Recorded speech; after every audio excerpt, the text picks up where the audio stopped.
Thank you, Deputy Speaker, and it's a privilege to contribute to this very sad debate. And I want to echo the final words from the member for Gippsland, who is demonstration of the respect for public service that this House holds and the affection we hold for Joel Fitzgibbon in his place. And the member for Gippsland spoke about the connections through his electorate, but also his service in a ministerial role here. And I think that, for me, is one of the things I want to reflect on, is the tragic interaction of those two things in this particular case that makes it even more poignant.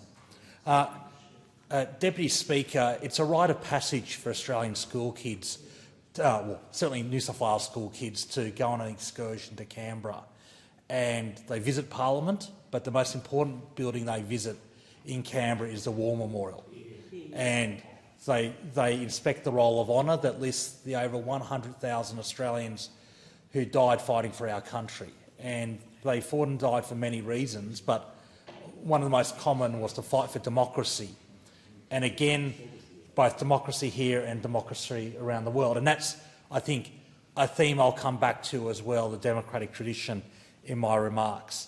But I want to start with that rite of passage to Canberra for the Roll of Honour, and then up to Parliament to see the heart of Australian democracy.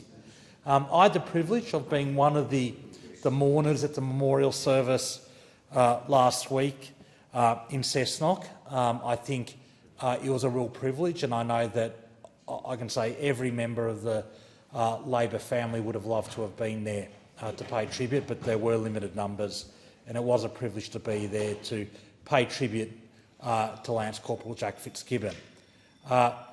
And one of the things that struck me in that service, although I knew it intellectually, was you can't have a Cessnock without the Fitzgibbons.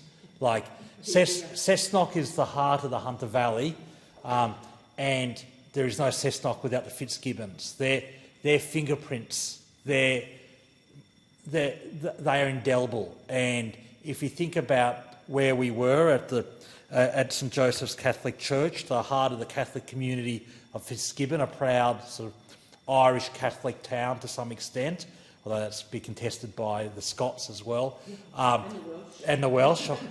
But you've got St Joseph's Catholic Church, one of the landmarks of Cessnock. You've got the football team that 3 generations of Fitzgibbons played for, the Cessnock Goannas, who are part of the real NRL, the Newcastle Rugby League. And you can't have an NRL without the Cessnock Goannas, and for 3 generations of Fitzgibbons to play there. And then you had the Fitzgibbon family. So for me, they were sort of, without trying to be disrespectful, for me, they are the sort of holy trinity of Cessnock, the St Joseph's Catholic Church, the Cessnock Goannas and the Fitzgibbon family. And that struck me on that day, that there were hundreds of people in the church. There were hundreds of people outside the church trying to view proceedings remotely. When there was the march behind the gun carriage, people came out from their houses to pay their respects on their front verandas. Such was the legacy of Lance Corporal Jack Fitzgibbon and the respect for him and his family, because Jack was continuing the noble tradition of his family of public service. It's been remarked upon, I dare say, by every speaker, the role of Eric Fitzgibbon as the member for Hunter, who won that seat in 1984, succeeding Bob Brown, and then obviously Joel Fitzgibbon becoming member for Hunter in 1996 and only retiring from that seat at this election after decades of service, including ministerial roles. And Jack was continuing that family tradition, not in politics, but in serving the country through being part of the Australian Defence Force. And the passion that his comrades talked about in that memorial service, and the fact that when Jack joined up, he had one goal, which was to be the best soldier he could be and to be part of the Special Forces and to join the 2nd Commando Regiment. And his commanding officer in his eulogy talked about how Jack was the gold standard signaller. Signalling is a military specialty that is essential. It's very hard for the other arms of the military to work without having signallers by their side, and he was the gold standard signaller for the 2nd Commando Regiment. And he was also a natural leader, as they remarked upon. He's not someone who put himself forward for formal leadership roles, but people looked to him to lead, and he always stepped up. So can I pass on my condolences to all of Jack's comrades in the 2nd Commando Regiment.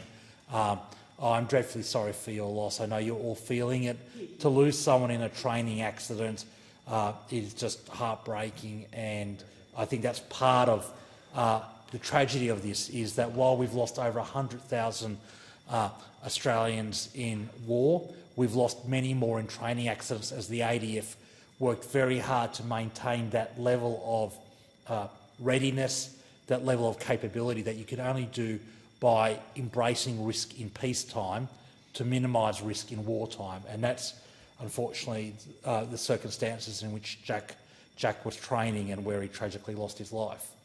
I think another part of why this is so particularly sad is the resonance of Joel Fitzgibbon's former role as Minister for Defence.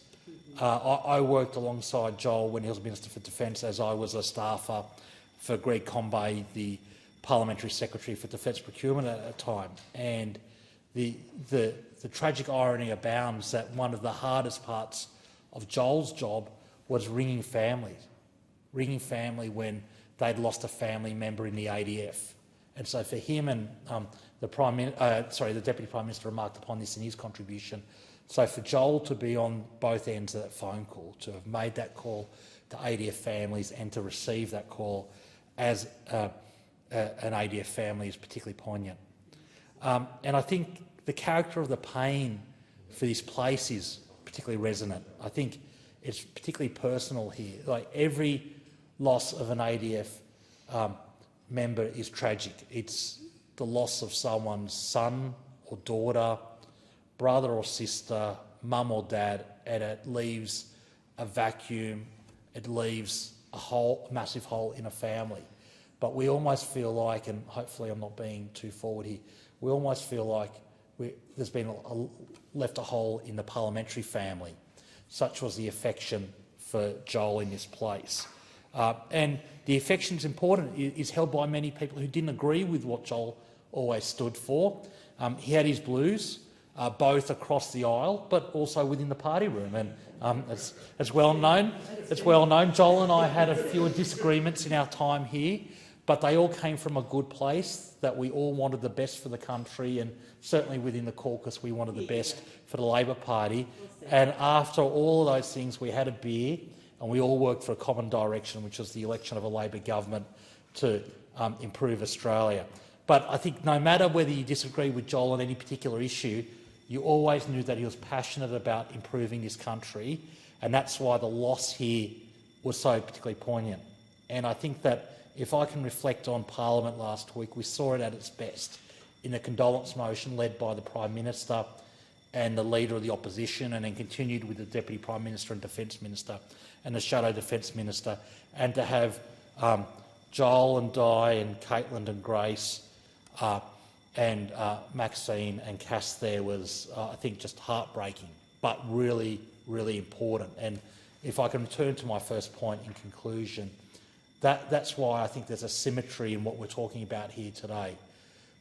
School excursions to see the roll of honour of the loss of life of people who've made the ultimate sacrifice to preserve democracy, then visiting the heart of democracy, which is the Australian Parliament House, and then to see that at a very personal level last week with the service in Cessnock to commemorate the life of Lance Corporal Jack Fitzgibbon, and then to see the parliamentary condolence motion in front of Jack's family last week and continuing and ending today.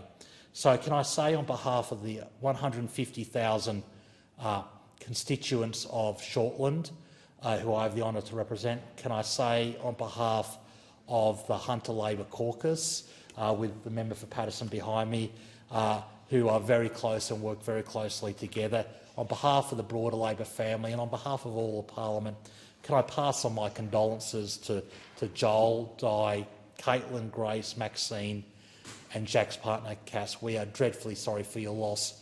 We are incredibly grateful for the service of Jack and the service of your family, but please, may Jack rest in peace. Vale, Lance Corporal Jack Fitzgibbon.